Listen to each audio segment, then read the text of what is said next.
E aí você aparece aqui hoje nos dando provas de que o Bolsonaro falou, o do que nós temos falado ao longo de anos. Não vou dizer que é verdade, não. Eu vou dizer que é no mínimo plausível de ser investigado e levado a sério. E eu apostaria até o meu mandato que hoje, no Jornal Nacional, eles vão completamente ignorar o que está acontecendo aqui. O suplente acabou de assinar, um senador por Goiás, ele acabou de assinar e nós acabamos de chegar a 40 assinaturas.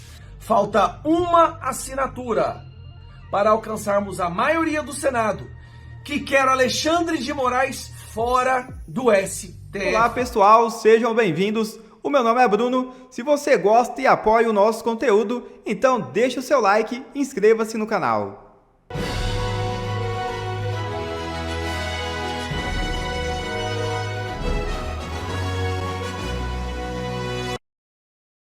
De interferência nas eleições brasileiras de 2022. É isso mesmo. Em audiência realizada nesta quarta-feira na Comissão de Relações Exteriores e Defesa Nacional na Câmara dos Deputados, o ex-funcionário do Departamento de Estado dos Estados Unidos, Michael Benz, afirmou que a CIA teria interferido nas eleições presidenciais do Brasil em 2022. Segundo Benz, a agência utilizou uma organização não governamental como fachada para influenciar o pleito. De acordo com o ex-funcionário da diplomacia norte-americana, o Fundo Nacional para a Democracia, supostamente vinculado ao Partido Democrata, teria sido instrumentalizado pela CIA para interferir na eleição vencida por Lula, derrotando o então presidente Jair Bolsonaro, que buscava a reeleição. A operação, segundo Benz, teria ocorrido durante o governo Joe Biden. Apesar de não apresentar provas concretas, Benz declarou que a Agência dos Estados Unidos para o Desenvolvimento Internacional aumentou significativamente os repasses ao Brasil entre 2019 e 2023, período que inclui o mandato de Bolsonaro. Segundo ele, os recursos teriam sido utilizados para promover ações contrárias ao ex-presidente e censurar políticos de direita. Antes de ter sua atuação no país encerrada pelo atual governo dos Estados Unidos, a USAID era considerada uma das maiores doadoras de ajuda humanitária do mundo. Benz defendeu que o financiamento teria sido desviado de sua finalidade original para fins de interferência política. As declarações surgem em um momento sensível para a política externa e doméstica do Brasil. Não se engane, o simples fato de estarmos participando hoje dessa comissão, dessa audiência, estarmos fazendo perguntas sobre o sistema eleitoral brasileiro, há uma grande possibilidade de sairmos daqui hoje com os nossos nomes inseridos em novos inquéritos. Então, Benz, é muito fortuito que o senhor esteja participando dessa audiência hoje remotamente. Acredito que se o senhor estivesse aqui dentro hoje, sentado na mesa, à mesa, falando e mostrando essas documentações, essas provas, essas evidências, haveria uma grande possibilidade de o senhor sair daqui hoje algemado. E eu quero só contextualizar para o Mike Benz a situação que o Brasil está hoje. Afinal de contas, Benz, se você olhar agora, se você pegar o seu celular e olhar o X, assuntos mais comentados, você verá que o seu nome está em primeiro lugar. O que está acontecendo aqui nessa audiência pública se tornou hoje o assunto mais falado, mais comentado nas redes sociais, obviamente usando a métrica do X, que é aquela que tem a amostra em tempo real. O nome Mike Benz está em primeiro lugar no X. Curiosamente, nada do que está sendo falado aqui hoje saiu nos principais veículos de imprensa brasileira. Não saiu nada daqui hoje na Rede Globo, nem no Metrópolis, nem na Folha. Saiu no Metrópolis? Metrópolis e CNN. E Rede Globo absolutamente ignorando. E se eu não me engano, a Rede Globo foi até mencionada nas provas, nas evidências e documentais do Mike Benz, como sendo uma grande amiga dessa censura internacional. É muito curioso. E eu apostaria até o meu mandato que hoje, no Jornal Nacional, eles vão completamente ignorar o que está acontecendo aqui. Benz, ontem nós tivemos mais um grande escândalo aqui no nosso país. Talvez, por estar prestando atenção, obviamente, na política interna dos Estados Unidos, não tenha chegado à sua atenção. Ontem nós tivemos aqui algo chamado vaza-toga. Nesse vaza-toga, foram publicadas provas, tá? relatos, conversas de WhatsApp, de um esquema criminoso criado por Alexandre de Moraes, enquanto presidente do TSE, para censurar brasileiros, se baseando única e exclusivamente em postagens de redes sociais e mandar prender pessoas porque elas haviam postado, por exemplo, com algum conteúdo demonstrando aversão ao governo brasileiro ou críticas à nossa Suprema Corte e o Tribunal Superior Eleitoral. Agora, olha a coincidência do que está acontecendo. Ontem é publicado um relatório com provas de que há, sim, uma justiça paralela, estilo bolivariana ou cubana, para prender pessoas de acordo com o que eles postam nas redes sociais, através do TSE. Hoje, nós estamos recebendo um ex-membro do Estado americano, do Departamento de Estado, né, com provas de que o TSE recebia influência e interferência internacional, tanto com diretrizes, tanto financeira, para também censurar a população brasileira e interferir nas nossas eleições. E quando eu falo isso, eu falo com muita cautela, Bens, porque eu não estou brincando. Eu já fui censurado por fazer perguntas no sistema eleitoral brasileiro.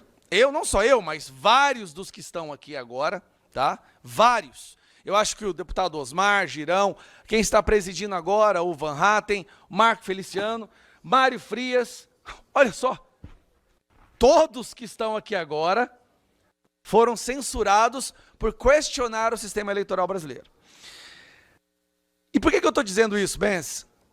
Essa justiça brasileira hoje, que pela maioria da população brasileira é considerada como a maior ameaça à nossa democracia, de acordo com a pesquisa do Atlas Intel recente, de 3 semanas atrás, está nesse momento se preparando para condenar o ex-presidente Bolsonaro, porque, número 1, ele incitou o questionamento ao sistema eleitoral brasileiro usando as suas redes sociais. É o principal ponto que está sendo usado. Foi tentado dar um golpe de Estado no Brasil que se iniciou em 2021 em uma live, onde o presidente falou mais ou menos o que você acabou de falar aqui nessa audiência pública.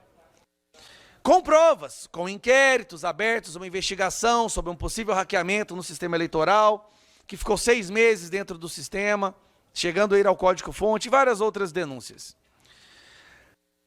E aí você aparece aqui hoje nos dando provas de que o que o Bolsonaro falou, o do que nós temos falado ao longo de anos, não vou dizer que é verdade, não, eu vou dizer que é no mínimo plausível de ser investigado e levado a sério. No mínimo, concordam, colegas?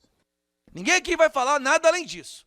Mas é no mínimo plausível de ser investigado e levado a sério. E o que o Brasil fez? O que a justiça brasileira decidiu fazer? Decidiu prender, censurar, colocar inquéritos, toda e qualquer pessoa que assim o fizesse. Bens, por termos feito nem 1% do que você fez aqui hoje, nós que estamos aqui hoje podemos ser presos no Brasil. Isso para mim não parece ser democracia. Bom, o que fazer a respeito disso? Quais serão as consequências dessa audiência? A grande imprensa brasileira continuará a ignorar que ela aconteceu, como grande parte ignorou as evidências publicadas ontem no relatório com o Marco Schellenberger e o Agape? Então eu vou fazer algumas perguntas, Bens, e eu gostaria muito, se possível, que você fosse bem direto e objetivo. De que maneira a participação do Estado americano na construção dos chips que vieram a acarretar na construção e elaboração das urnas eletrônicas brasileiras, em que momento, em que parte, em que aspecto isso representa ou poderia representar uma brecha para que houvesse algo errado nessas urnas e que elas deixassem de ser confiáveis? É uma pergunta, STF, Moraes, eu estou fazendo uma pergunta. Se há sim, através dessa interferência, uma possibilidade de uma adulteração nas urnas. Segunda pergunta.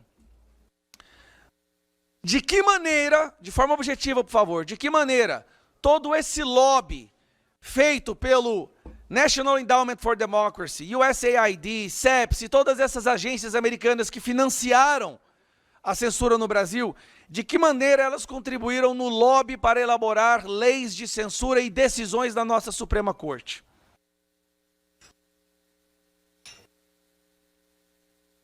E a última pergunta, as agências fact-checking, as agências checadoras de fato.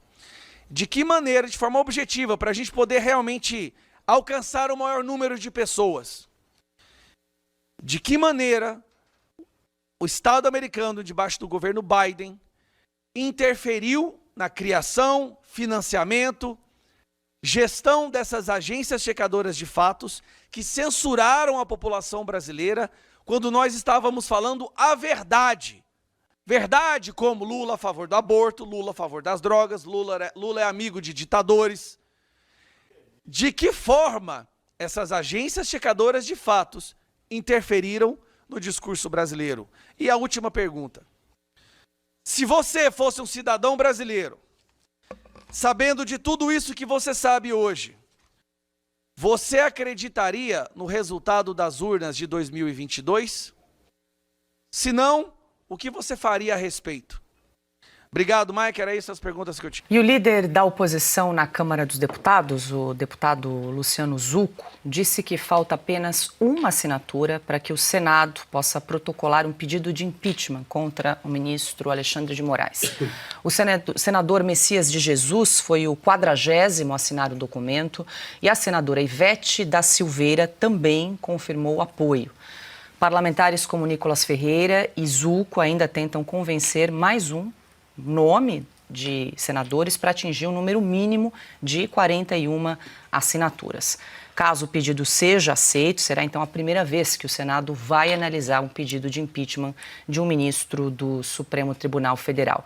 Silvio, a gente sabe que essa pauta de impeachment de ministro do Supremo está aí, né, como prioritária, né, estabelecida pela oposição, agora que realiza essa paralisação das pautas no Congresso Nacional. Tem várias listas circulando, eu já ouvi 39 nomes, 38, enfim, a gente sabe que para oferecer esse pedido são 41, mas é um processo longo e tudo ainda trava porque depende do presidente do Senado, no caso Davi Alcolumbre, apresentar, pautar esse pedido de impeachment para que o processo possa ser definitivamente iniciado. Então, o que a gente tem de concreto até agora, além de saber que é uma prioridade essa pauta para a oposição nesse atual momento, Silvio? É um dia de muitas reuniões, né, Paulo? Começou logo cedo, porque a oposição dormiu no plenário da Câmara, no plenário do Senado também. O senador Magno Malta, há pouco, com uma corrente ali, acorrentado com outros nomes.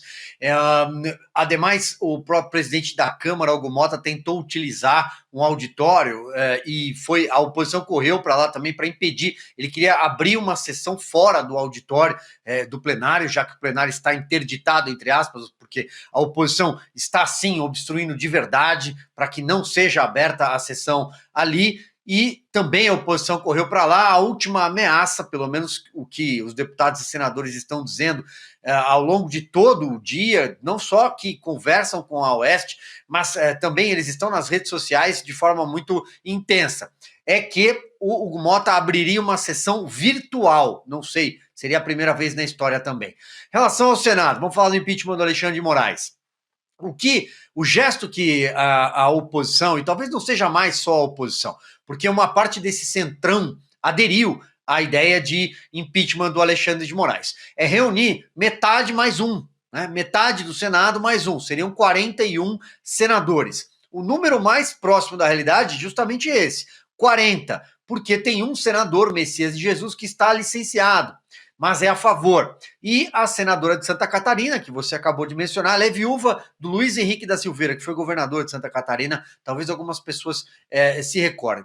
Ela também aderiu. Ambos fizeram manifestações nas redes sociais também. Falta um nome para se chegar a 41, que é o número da admissibilidade. É um número para inaugurar, para começar a corrida. A partir daí, chegar a 54 é um outro processo. Tem tempo, é um processo de maturação, mas seria a abertura de um processo de impeachment contra um ministro da Corte Superior no Brasil, contra o Alexandre de Moraes. Só para citar um exemplo, já que nós falamos na rodada anterior do PSD decisivo de Gilberto Kassab, 2 senadores do PL não assinaram esse pedido. Portanto, eu não sei o que passa na cabeça, o que é que está acontecendo com o Romário no Rio de Janeiro. Porque o Romário foi escolhido senador, foi um nome escolhido, e o Jair Bolsonaro foi decisivo para que o Romário conseguisse renovar o seu mandato. Ele trocou de partido ao longo da carreira, ele fez menções à direita e agora ele simplesmente vira as costas para quem ajudou que ele renovasse o seu mandato. Sem a direita, e era uma vaga só na eleição anterior para o Senado, o Romário não teria sido eleito. Outros nomes talvez agradassem muito mais ao eleitorado de direita, mas o Romário foi escolhido. Então agora ele vira as costas para a direita. Tem uma outra senadora de Alagoas do PL também, doutora Eudócia. Ela é policial militar e médica. Ela era suplente, ela ganhou o mandato com a renúncia do senador à época, e também não sei por que o PL não, de alguma forma, não conversa, vamos usar aqui um verbo bem leve, né? Para esta senadora do PL assinar, porque aí você teria o número. Mas, finalizando, Paula, você está correta, tudo passa pela caneta do Davi Alcolumbre. Nós conhecemos a figura do Davi Alcolumbre. Davi Alcolumbre, ele trocou de plaquinha, como se faz ali numa quadra de voleibol, né? Numa bate a mão, com o Rodrigo Pacheco, né? Um entra, outro sai. O Davi Alcolumbre ajudou a construir a eleição do Pacheco antes, no início, na reeleição, segundo mandato do Pacheco, mas no início do final do governo Bolsonaro até o início do governo Lula. Então, a gente sabe que o Davi Alcolumbre vai resistir. Vamos esperar, mas 41 é o número mínimo que precisa ser atingido, até numa demonstração de que o Senado não está morto. Agora é oficial. Ao longo do dia teve muita conversa errada, teve muito placar equivocado, mas agora eu posso falar para vocês, é 100% oficial. Nós acabamos de alcançar 40 assinaturas de senadores favoráveis ao impeachment do ditador sancionado por violar direitos humanos, Alexandre de Moraes. Falta apenas uma assinatura, e eu vou explicar rapidamente. Houve um engano, porque um dos senadores que assinou está de licença e o seu suplente não havia assinado. O suplente acabou de assinar, um senador por Goiás, ele acabou de assinar e nós acabamos de chegar a 40 assinaturas. Falta uma assinatura para alcançarmos a maioria do Senado, que quer Alexandre de Moraes fora do STF. Nós estamos num momento histórico do nosso país. Eu dormia hoje praticamente na Câmara dos Deputados, só para vocês verem. Já trouxe para cá um colchonete, trouxe para cá um travesseiro. Nós estamos preparados para tudo ou nada. Orações, rezem bastante, continuem as mobilizações nas redes sociais, continuem essas lindas e maravilhosas carreatas e motocicletas no final do dia, pressionem os nossos senadores de maneira educada e não percam a esperança. Eu tenho certeza que até o final do dia a gente alcança 41 assinaturas. Aí, meus amigos, é festa, mas não acabou. 41 assinaturas é apenas o número de votos necessários para que seja aceita o impeachment. E quando ele é aceito, Alexandre de Moraes é imediatamente suspenso por 120 dias para que ele possa fazer algo que ele nunca deu a ninguém, que é o direito de defesa. Aí sim ele vai poder se defender, será julgado, e para que seja concluído e ele te retirado do STF, são necessários 54 votos. Mas tenha certeza de uma coisa, esse é um movimento, é uma onda. Quando começar o impeachment, quando o Alcolumbre acatar, porque o Alcolumbre não vai ter como se escapar da maioria do STF, quando aceitar e quando começar o processo de impeachment, o Brasil vai parar. E nós só vamos voltar à normalidade quando esse violador de direitos humanos for retirado da cadeira do STF. E só assim a gente pode voltar a pensar em pacificar o nosso país. Compartilhe esse vídeo, vão para cima, já são 40 assinaturas, falta uma. E esse próximo senador ou senadora que assinar, ele será celebrado pelo Brasil inteiro. Nós carregaremos essa pessoa nos ombros. Ela vai se transformar da noite por dia em um grande herói. Compartilhe, galera!